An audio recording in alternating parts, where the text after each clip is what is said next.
Hey, James. Doing? Hi, We made it. everyone. Snowy day.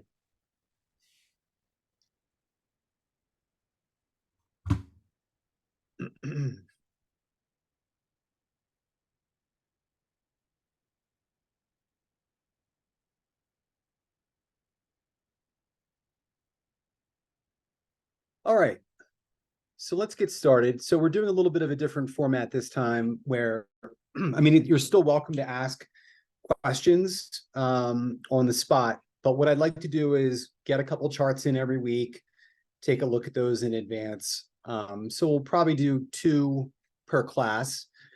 And today we're going to start with Nenad. Am I saying your name right? Close enough. It's Nenad, but yeah. Nenad. Okay. Mhm. Um, and what I thought we would do is take a look at his incarnation cross, which is the left angle cross of distraction. Actually, first, Nenad, I'd love to just hear how long have you been in the experiment and have you had a reading or what's your experience?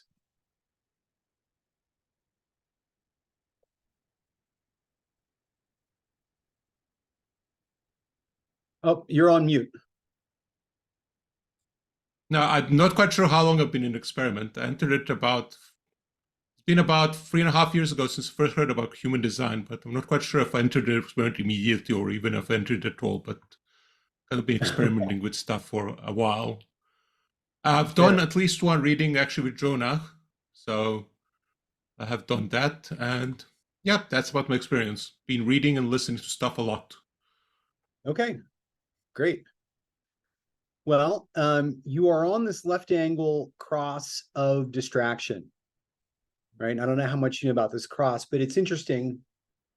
Basically, you're here to thwart progress, essentially. Okay. So thwart progress, and if you're really into progress, then that's frustrating. But there's value in everything, right? I mean, Ra is always pointing out that there's value in everything that exists. And so, you're the type of person who might say, hold on a second, let's not just jump into this new thing. That can obviously be risky. Um, so you're here to be a progress thwarter. I'm just curious, do you relate with that at all? Does Kind that of. I think from you? strange enough, I was very much into pro progress. I mean, I'm a software developer and kind of very much in that area. But I think as I'm now hitting my Uranus position, I've been far more cautious and just kind of seeing things which I don't think are going to work. But yeah, Yep, so yep, that makes sense.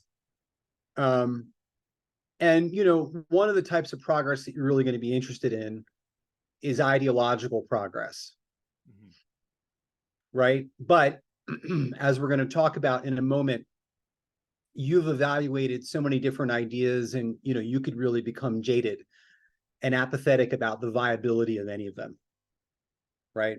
But we'll talk yeah. about that in a moment. So, what are the building blocks of this incarnation cross? Well, first off, what we have here is we have gate 60, line 6, which is called rigidity, right? And Ross says something interesting about these people. He says that, these are people who, if you kind of call out their rigidity, hey, man, you got to relax, they get uncomfortable, you know? Yeah. Um, but as a sixth line,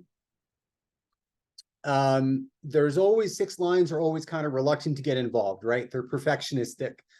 They can be apathetic, right? And so this gate 60 is very much like wrestling with like, same old, you know, same old, same old. This is the way it's always been. This is the way it's always going to be, right? And, you get tired of the old and you want to transcend the limitation, right? But the keynote above this gate is, or the line above this gate is, the acceptance of limitation is the first step in transcendence. The acceptance of limitation is the first step in transcendence. So it's about having acceptance for that mutative process and the pulse coming in its own timing, right? And you're someone who's going to restrain yourself, until there's a mutation, and Ross says that it's rare that any genetic material gets mutated through this line, because of those high 6-line standards. And when you do mutate, it's a mutation that he calls recessive, right? It's something from the past, right, which can be of value or not. So you see that when we're looking at this cross of distractions that thwarts progress, one of the key ingredients here is obviously your gate 60, saying, I don't know. You have a foothold in the past. It's conservative in that sense, right? That's the 3rd-line keynote that you have harmony with. So the mutation has to be really profound for you to get involved, right? And that's always the case with 6 lines. They're always looking at not just the next gate, right, and first line in the wheel, but they're looking at the whole circuit, more so than the harmonic, right? So you're looking at the whole individual mutative process. That's the type of mutation that you want to get involved with, right? It has to be a really profound mutation. It has to live out the process of the whole circuit. And you're also, because the next gate in the wheel happens to be gate 41, line 1, which is called reasonableness, right? So, there is this fantasy of transcending the limitation, right? Framed in these very high 6-line standards of yours, right? And 41.1 is called reasonableness, which is the appropriate delegation of responsibility, right? So you're asking yourself, what is fantasy? And you realize, you can't have all of your fantasies, but what is fantasy and what's reality? What can we really transcend? And then you have to just surrender to that mutative process. And again, you're looking for an epic, mutation that reflects the entirety of the individual process. So that's gate 60, line 6. Looking at your personality Earth in this gate of the Wanderer, stimulation, 6th line is called caution, right? So right now we've got rigidity, right, meets caution, in an incarnation cross that is about thwarting progress. So here you are looking at, right, the gate of war and peace, ideas and ideals, right? The thing is that ideas are actually about the past, right? The process goes, let's pull up my tool here. You wait for the confusion to resolve. You have a realization about what that experience was all about. Was it meaningful? Does it make any sense? That then informs ideas that we think have value for the future. But, this is the abstract circuit. It's all about the past. All right. So there's a lot of misconceptions about ideas, in today's world. And, because you're a 6th line, you're meeting quite a variety of ideas and ideals and belief systems, right? This is the channel of ideology, we could say, as well. And you're certainly meeting a lot of that, surveying a lot of that. But, you become jaded and, you say to yourself, well, unless there's value to humanity, with that idea, with that ideal, and unless you can influence our collective direction, I'm not really interested, right? I'm not really interested. And part of that dialogue is coming from the 31, which you're looking at next in the wheel, right? 31, line 1, right? But you're looking again, much like I said with gate 60, is it a mutation that can represent the entirety of everything about the individual process? You're looking for ideas and ideals that, you have very high standards for, right? You want to know, is the idea, going to provide rich experiences? Is it going to lead to crisis? Is it going to lead to progress? You know, does it have a beginning, middle, and an end? You know, are we going to discover something new? Right? Are we going to look back and have wisdom to pass on about the past, you know, etc.? You're looking at all of those different things, right? So again, that translates to you not necessarily being very stimulated by many ideas, right? Because you can become apathetic or perfectionistic, right? So you've been open to all ideas, but you become increasingly jaded over time. So that's the personality side of your cross. I just want to take a little pause. How is this landing on you so far? It kind of makes sense, especially what you say about becoming jaded. I mean, like I said, I'm actually in about I'm 47 now. Well, I will be in a couple of days. Yeah, I'm kind of finding that more and more ideas that just kind of have no interest for me. So it makes a lot of sense. Yep. Kind of explored a hell of a lot, especially during my before the roof phase. But now I'm kind of have a far higher standard. Yep. That Well, makes it is sense. what it is. Yeah. Yeah. That tracks. Well, then let's move over to your design side of your cross. You know, and I think this is all pretty, you know, obvious in terms of how it contributes to this incarnation cross that, you know, he's got a foot in the past and really wants to be kind of conservative and, you know, not jump into anything new for new sake, right? When we take a look at, let's start with your design Earth, which is more important than design Sun. And this is in the gate of nourishment and caring, right? And it's called self-sufficiency. So you have a second line here, which means you're projecting out that you care, you know, whether you do or you don't, you know. And you can project out that you need care, both that you have care to give and that you want to receive care. And so the thing about this line, when you delve into it, is that it sounds kind of concerning. You know, Ra talks about health problems and things along those lines. Well, the real key to understand here about that is caring is not an awareness, right? I mean, think about, you know, the doting mother or grandmother or whatever experience you had in your life, someone who just kind of over cares and just sort of smothers you with that care. It doesn't really empower you anymore. It doesn't really feel supportive. It just feels like a nuisance, right? So the trick here is to be careful about giving or receiving too much care, right?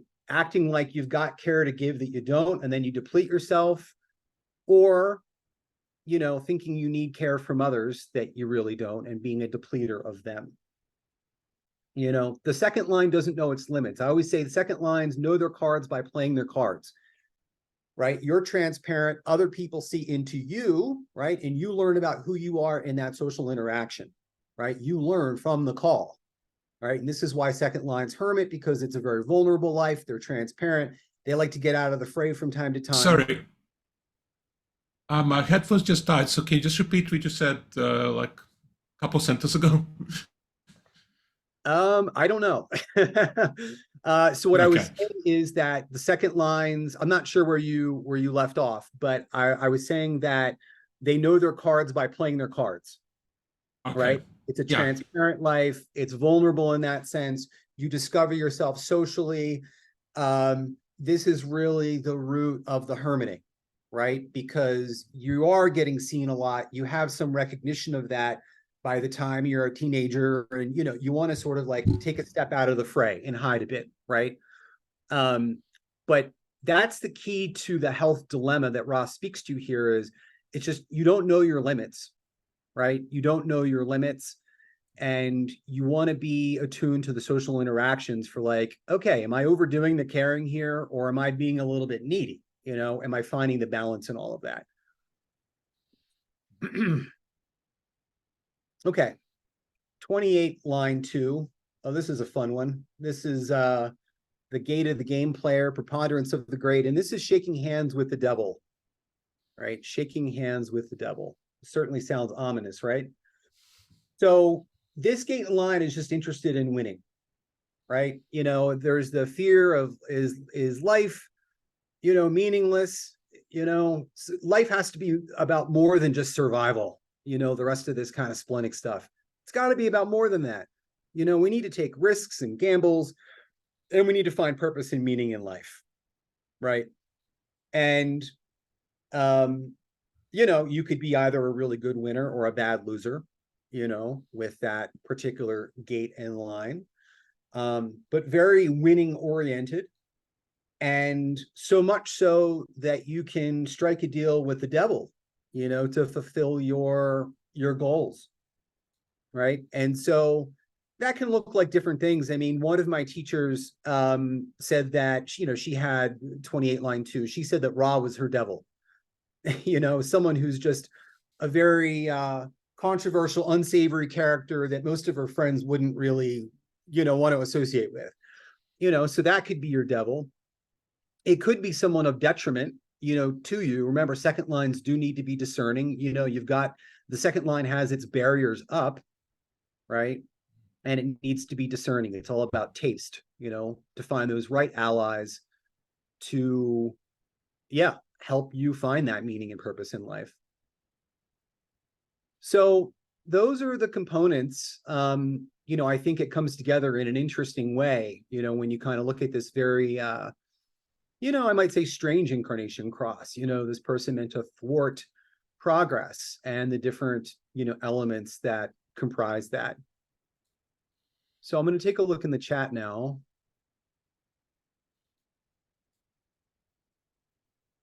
Yep, Jonah has it. Genoa has a really unconventional reading of this line. He said it can be getting to know death. Yep, the blue line is distasteful alliance. Yep. Yeah, you know, and they could be tasteful to you and distasteful to others, you know. It's all about whoever that alliance is with, it needs to be empowering, right? We're talking about individual circuitry there. You know, and you have intuition, right? That's the possibility for intuition. And so, you know, you want to honor your bodies. And I mean, you're a very intuitive, instinctive, you know, person. I'd like to know, like, do you feel in touch with your instincts and with your intuition? It kind of comes and goes. It's, I mean, I've had many experiences where I basically just accidentally managed to do the right thing. And yeah, there's, it's kind of interesting what you're saying a lot about caring and so on. I mean, I'm currently in a position where I'm actually having to care for quite a lot of people, and something that's the result of doing a lot of life. And funny thing about say about the Stateful Alliance, I have had experience where people have been completely shocked by the company I keep, whereby I just consider them very normal. I mean, well, I've kind of moved on for them, but I mean, quite a few of my friends were actually Satanists, and they're actually, and yeah, I actually got along with them perfectly, and other people just found them completely shocking. So that Literally makes, shaking hands with the devil. yeah, exactly. Yeah. Yeah, I mean, it's important to like to really track what's going on in your spleen, you know, somatically. And so a couple things I would say is that remember, intuition is acoustic, so you can just get a word or something flashing in your mind, right? It's never a sentence, it's never a paragraph, it isn't a chain of reasoning. It'll just be a very simple orientation, like stop, go, this kind of a thing. Would be a capacity that you have. Many people speak of getting goosebumps or chills or something like that when they're getting a warning signal. I have 57 twice in an undefined spleen. I distinctly recognize my intuition, both as a verbal kind of command, a very succinct verbal command, as well as a jolt, kind of a physical tremor that sort of like shakes my body in a subtle but noticeable way. So yeah, very important. And you know, your inner authority is splenic generated, so it's a two-step process. It's not just about getting that sacral response, it's about seeing if your spleen has anything to say about it, right? So If you, the sacral is non-psychic, it's just allocating energy. You can get an energetic hit to pursue something. And then if your spleen steps up and you get a goosebump or something like that, then that has veto power, right? So very important. Goes back to the first rave cartography manual. And something that Alok and Richard Beaumont and John and Amy and I are all very passionate about, making sure that the field understands when the spleen is defined, irregardless of whether it's connected to the sacral, you have splenic generated authority. Yeah, I'm just catching up on the chat here.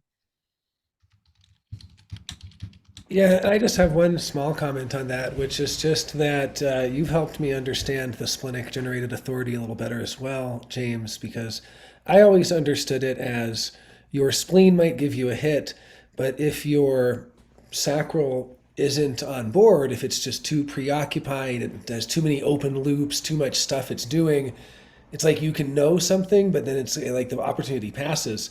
What I've heard you say, which really makes a lot of sense, is the other way around. You can have a sacral response to something, and then your spleen tells you this almost sinking feeling of, don't do it, or it's dangerous, or something's wrong, and it actually tells you to pause. So it was kind of nice to see that it goes that other way, where the spleen is really informing you about the things you've responded to. Yeah, totally. That's usually the way that I see it unfold. I've definitely seen some very dramatic life situations illustrating the importance of this. So I was in a relationship with someone who started a business and didn't really do her diligence, third lining it, got deep involved, 3420, clearly had a response, was torn off her chair. 3420s are so animated. It's so clear when they're in response. So she really was truly in response for a period of time. Then she ended up going to a work conference with this franchise she bought into and found out that the franchise owners were these very bigoted Christian fundamentalists, and got the shivers, got the goosebumps, had that splenic information come across, and then outvoted it in the one way that people always outvote intuition. Anyone want to take a guess about what that is? What is the thing that blocks intuition?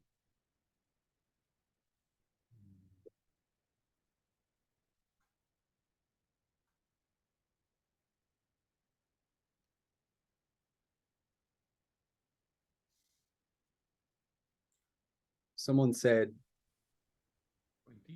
20. I'm not sure I follow that. So essentially what blocks it is fear of the future, which really translates to money concerns, right? What do I have to do to protect my future? So what happened in this particular case was she had sunk cost, right? Not considerable sunk cost, but sunk cost that mattered to her. And so she outvoted the intuition, which is what people tend to do, right? And then long story short, 6 months down the road, her business blew up. She got into all kinds of public scandals due to the bigoted nature of the, parent corporation. And it was a disaster. It was a total disaster. And she knew. And so intuitive people do know. Like in hindsight, 9 times out of 10, they say, I knew it. It's not that subtle. You can track it. It's the trusting it that's hard, right? It's the trusting it that's hard. Yeah. Here's like a much smaller story about intuition, but it's kind of very illustrative. Once I was playing blackjack, and I suddenly had this intuitive hit to go all in. I just ignored it, because I was worried about losing my money, and I basically just played whatever normal amount I was playing and got blackjack on that round. Oh, so wow. That was like kind of just a cute little illustration which happened. I mean, it wasn't like a big deal, but well, it's, you got the gate of the game player there, right? I know someone else in my life who has 28-2, incredibly intuitive, but gets into these money things, so he has done really well in the stock market, but then he gets in his head sometimes and it becomes one of these money stories. What do I need to do for my future? And he gets out of alignment with it, right? When he's in an effortless flow, like you, in that kind of very innocent way, like, I don't know, just got a hit, then he does extremely well. And when he gets in his head, he, takes a bath. Yeah. There was a question from Nicola, which is, what would this same body graph be like without gate 3? She has a friend who's a 6-2 generator on the same cross, but doesn't have gate 3. So I guess just the same kind of, just imagine the same body graph, but without gate 3. Yeah. Would that be significant because the personality sun is in gate 60? Yeah. Yeah. I mean, it would. I mean, so then there would be a real mental preoccupation with gate 3 and all that entails. And one aspect of that would look like uh difficulty starting things. Like, God, starting things is such an ordeal. Ugh, you know, this kind of a thing. It can also look like a preoccupation with uh innovation, which he has a preoccupation with. His mind is going back and forth between this is the way it's always been and I want to change. You know, that would be largely a very similar experience that he would have. I think there would be more stepping outside the limits, right? More of a testing of the limits um, with a not self gate 3 there. You know, and of course it changes the chart in all kinds of ways because that's also his only individual, channel. So, that's a great source of melancholy. He's not, and the melancholy here isn't emotional. It's happy and sad. And this is kind of an interesting concept to grok, right? It's happy and sad, but it isn't emotionally happy and sad unless there's the 3955, 1222 going on, right? But it's this kind of like emptiness, fallow period between pulses. And one thing that I really found interesting recently from Richard Corbett, actually, with what he does astrologically, is apparently 360 is a square, which I think is so telling of the nature of individual circuitry, right? And we're talking about the format here, right? So there's that like gridlock energy of like, oh, when is something going to give? Like, there's just a stuckness, you know? That was really illuminating to me. So, yeah. I understand the stuckness fully. I think I spend way too, well, not way too much, but a lot of time in melancholy. Also because it's my only conscious channel. Mm-hmm. Yeah. Yeah. Yeah. Well, any other questions about this chart before we move on to Singh? I saw questions somebody posted about color resonance with, I'm trying to scroll it. Says lots of activity in grade 28 in the body with color resonance. Now, I don't know anything about color resonance. I don't know if that's going off topic now or. Yeah. Well, I mean, this is interesting. You've got, these are the same, right? Yeah, there are a lot of implications to the healthy functioning of your intuition, and the healthy taste discernment, right, is contingent upon being in the right place and taking in life correctly, right? Which for you is calm internal determination and this passive mountains environment, right? So it's important for you to both be in the right place, be on your calm mountain where you can relax, and that will, support your intuition. Mhm. Yep. Yeah. Okay.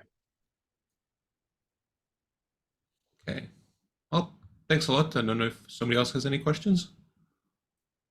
Yeah.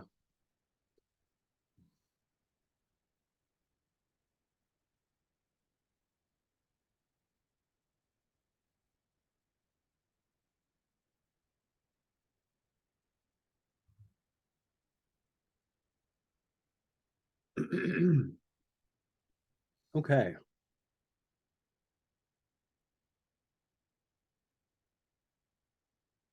So Singh, as you can see, is a 5-1 manifester, right?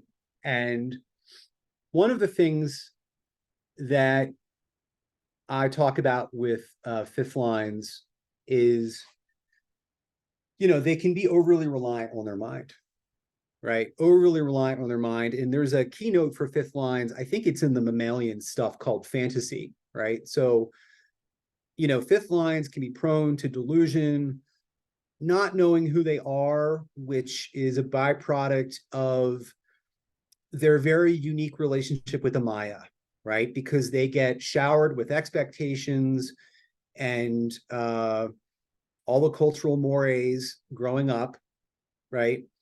What's interesting about the fifth line is that the heretic is born in this crucible of extreme social conditioning, right? And at some part of the fifth line's process, it's saying, that's not me. I don't want to live up to that. I don't really care about that, and it's sort of breaking free of all of these chains, that's been put upon it. What's interesting, this is a little bit of a tangent, but when you look at the wheel and the Godheads, Ross says some really interesting things about fifth lines. The first two lines are the same, right, throughout the quarters. All right, so if you take any quarter, first two lines are going to be the same, right? The third and fourth line are the same quarter of a quarter, right? And that has to do with Godheads, right? And so what Ra is saying is that the first two lines are more embedded, for lack of better word, or more beholden to the themes of the quarter. The third and fourth line are more beholden to the programming of the Godheads. The fifth and sixth line have a bit of a different scenario, but the sixth line is actually where you get the amino acid. And the fifth line is free of all of that. And so what Ross says is that they actually have the greatest capacity to become unique, right? To become individual. They're sort of free of the gods and free of the themes of the quarter, even though they're sort of introduced and they're so indoctrinated, they can get free of all that and break into something very original. So just a little interesting aside. I want to remind myself of, what is this? A rulership confrontation. Yeah. Yeah. So, as a 5-1 manifester, that makes Singh very, powerful, right? Definitely in the spotlight. He can use his seductive capacities to get others to think that he can provide practical solutions. But no other manifester has to pay more attention to its actions than a 5-1. You're really in the spotlight. There's a lot of power in this design. This is a very influential incarnation cross, right? So emotional decisions, we could say emotional decisions without clarity are A, not practical, and B, going to impede Singh's ability to universalize, right? And be rewarded for that. So he's got his personality sun in 26 line 5, which is a gate and line I happen to have called adaptability. And Ross says that this is a gate and line that is well suited for studying human design. And the reason why is essentially what he's saying is, hey, if you want to be a good salesman, right, or marketeer, then you really have to understand the mechanics of what drives human behavior and psychology, right? You have to basically just know how people work, And so that's essentially a capacity that Singh has. With his Earth in 45-5, leadership, this is really, this is the king. There's so much expectation put on Singh, from a young age, right? For his leadership and supportive potential, right? And that can help him actually step into that reality. Ross says that the exaltation and detriment of this line has little difference. other than the fact that the detriment talks about an immature process where you have to slowly develop the recognition of being a leader. You know, and we know the 45 is about education, right? So he's really a leader through education. You know, and one of the tricky things is it can be tricky to have the whole channel, as I do. For one reason, the 45 is meant to delegate, right? And the 21 is really meant to be doing the work. So these end up being kings and queens who do more work than they're designed to do, which I can certainly attest to.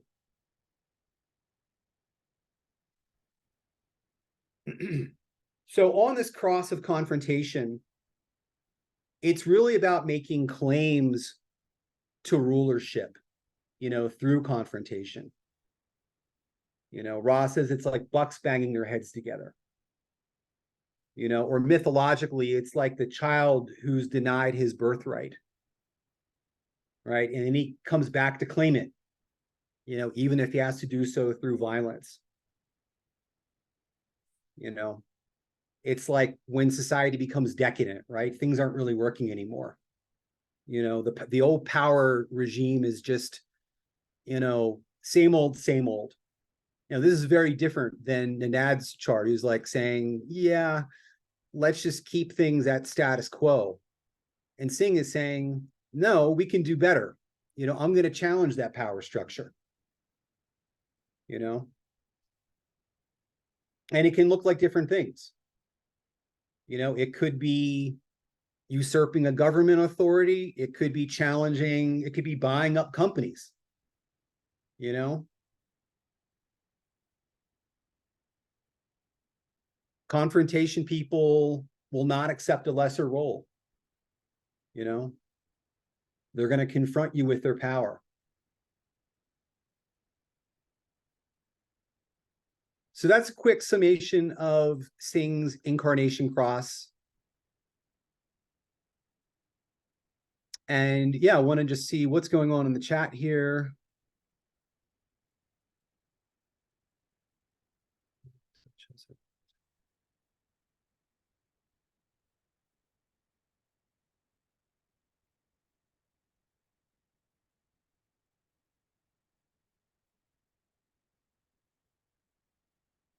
Singh, if you're with us and you have any questions, you're welcome to chime in. I don't have any questions, but it's pretty spot on in terms of like I would rather not delegate if I can do it myself. And even though I do have a defined G, like I half jokingly but half seriously find myself like all the time saying, are these my people? Like if I'm at a concert, if I'm out somewhere, like if I'm and it's interesting because like my consistent sense of self with all of that like 8-1 doesn't change, but and in terms of decision making, like I very much trust the 57 far more than I do anything on my in my solar plexus. Yeah, interesting. I would love to hear how you reconcile these two things, these two processes, like how you experience them internally. Well, with my wave, like I just find myself being slower than slow at like most things. Like I'm the slowest eater in the room. My friends hate going out with me because I'm always like the last to finish. Like by the time I process even not just food, but like decisions or like it's so slow that like the world has moved on from it. I'm like, hey, I realize, and it's like so irrelevant almost. So whereas like when I get quote unquote hit from the spleen, it's like very obvious, like it's not like that delayed, like it's get in, get out, do that, and it's so much more trustworthy than like my ratchet wave, which is like exploding at the most inopportune moments or like realizing something after the fact. But it's yeah, that's how I reconcile it too. Yeah, So one thing, I don't know if this is what you meant, but I think it's a good like kind of teaching lesson, is that you kind of referred to your ratchet wave. So I want to point out, and this is something that, you know, had we done the below the surface course, we would have gone deep into this. The ratchet wave occurs when you're triggered, right? It's not actually a part of your process, right? And so that isn't very clearly conveyed in source material. There's just sort of like, hey, here's some waves. Well, yeah, but you know, we don't hang out in them often, right? And they actually don't have anything to do with getting clarity. They're what happens when the mind asserts itself. So what the mind says to trigger the ratchet wave is something along the lines of, this isn't fair. You're not treating me fairly. You know, you're not supporting me like I'm supporting you. Right. So I don't know whether that's what you were thinking, Singh, but I just wanted to kind of go there because a lot of people are under that misconception. Yeah, that's actually very often what comes up with work, especially when I'm like trying to hire someone or like get them a specific like usually the it's always about like the terms, the contract, what's fair, what we agreed upon, like the equal give and take. Yep. I mean, that is what you need to be evaluating in order to enter into the correct bargains and so on. So those are things you need to feel out along the way. You know, do I feel like, I mean, it's making money with your tribe, right? You got third lines here, plus power view. All right, can we make money together? Does it feel fair? You know, do I feel like I can trust these people? So on and so forth. But the ratchet wave happens when, you know, the mind says things have gone off course, right? But that process of just evaluating the fairness is a more nebulous process that you can get familiar with in your physical solar plexus, right? And then there's just a number of things you just have to kind of get used to and familiar with over time as you practice that. But, you know, it's never going to be a neutrality. It's definitely going to be something that you feel you can put your will into, right? And I mean, you're so willful. It has to allow you to be your unique self. You know, you have to be able to be perfecting something, right? You have to be able to put your will into it, you know, so on. And yeah, I mean, and you need to be top dog, right? And you're a king who can lead with education, and you're going to fix stuff, you know, to make it the best that it can be, you know, and you're going to be informed in doing that because you're extremely interpersonally sensitive with touch cognition, right? Which correlates to this.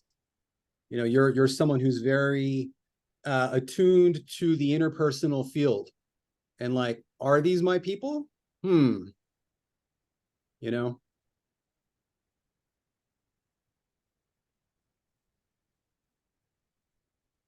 Okay, any other questions, thoughts?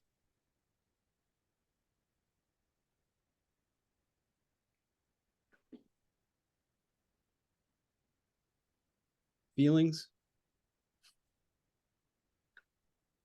Thanks, James. Yeah, you're welcome. My pleasure.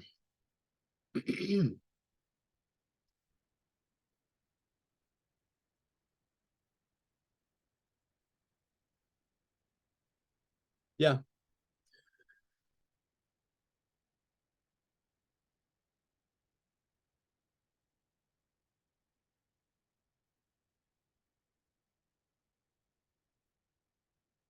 Should we wrap up early today?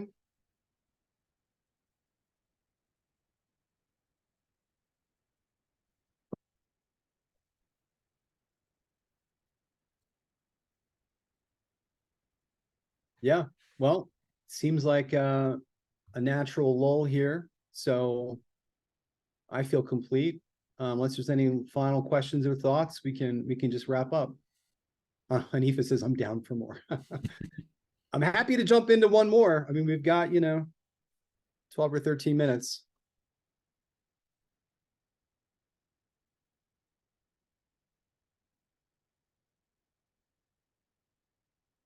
Hanifa, did you have a chart you wanted to look at?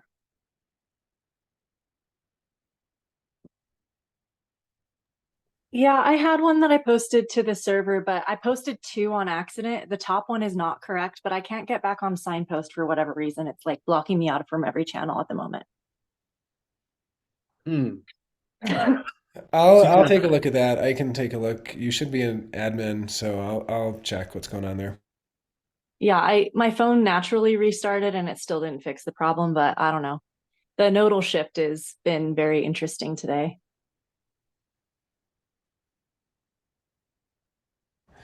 Rachel Middleton asked, what's this chat about specifically? Rachel, if you're asking this particular like workshop, it's essentially just an open, you can just send any chart that, whether client, friend, family, and I'll take a look at it, analyze different aspects of it. You're welcome to kind of steer me and say, hey, I'm really curious about X, Y, or Z. So, and yes, the nodes are affecting everyone. Yeah, my mom is moving from New York and driving U-Hauls across the country right now, and she's moving back to Utah for the first time since I was 11 when she originally left. So it's kind of wild that that's happening today, but they've been, encountering so much horrible snow and just kind of freaking me out. My dad sent me a message that he was headed to the emergency room this morning with heart pain, so that's lovely. I haven't been able to get a hold of him since that message. Wow. Yeah, I'm sorry to hear.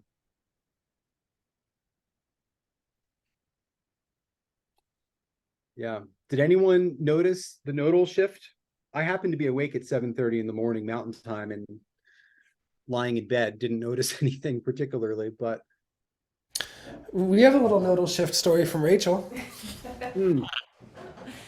Well, I kind of fell asleep really early last night, so I woke up at 6:30 this morning and decided to roll out and see if I could see anything happening at Iconic during the nodal shift. And I walked out there and I arrived inside that kind of courtyard place. Like I made it to the outer gate and it was definitely open and the snow was shoveled from the walk, and so I stood outside the outer door, and it was locked. And then I kind of looked up on my phone. Oh, it doesn't open until 7:30. And then I'm sitting there waiting, and I'm on my phone. And 7:32 on the dot, the guy comes out to unlock the door, and is shocked by me standing there because he was expecting to go have to unlock the outer gate. So she delivered the shock.